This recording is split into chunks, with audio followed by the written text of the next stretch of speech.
অশান্তি ঠেকাতে মণিপুরের 3 জেলায় জারি কারফিউ, রাজ্য জুড়ে বন্ধ ইন্টারনেট পরিষেবা।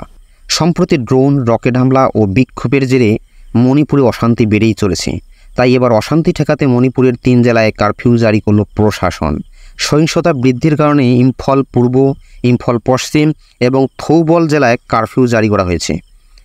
যদিও এর আগে ইম্ফল পূর্ব ও পশ্চিমের জেলাশাসক ভোর 5টা থেকে বেলা 10টা পর্যন্ত সংশ্লিষ্ট জেলাগুলিতে কারফিউ শিথিল করার কথা ঘোষণা করেছিলেন, কিন্তু জেলাগুলিতে আইনশৃঙ্খলা পরিস্থিতি নিয়ন্ত্রণে রাখতে শিথিলকরণের আদেশ বাতিল করা হয়েছে।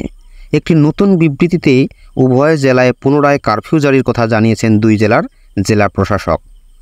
থৌবল জেলাতেও জারি করা হয়েছে কারফিউ।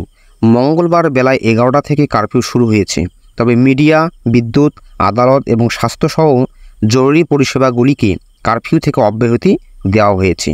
অন্যদিকে এই পরিস্থিতিতে সোশ্যাল মিডিয়ায় গুজব ছড়ানো রুখতে আগামী 5 দিনের জন্য সম্পূর্ণ মণিপুরে ইন্টারনেট পরিষেবা বন্ধ রাখার সিদ্ধান্ত নেওয়া হয়েছে।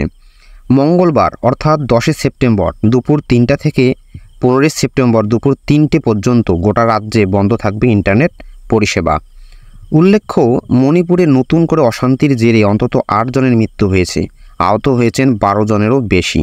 কখনো ড্রোন হামলা, কখনো ক্ষেপণাস্ত্র হামলার মতো ঘটনা সামনে এসেছে।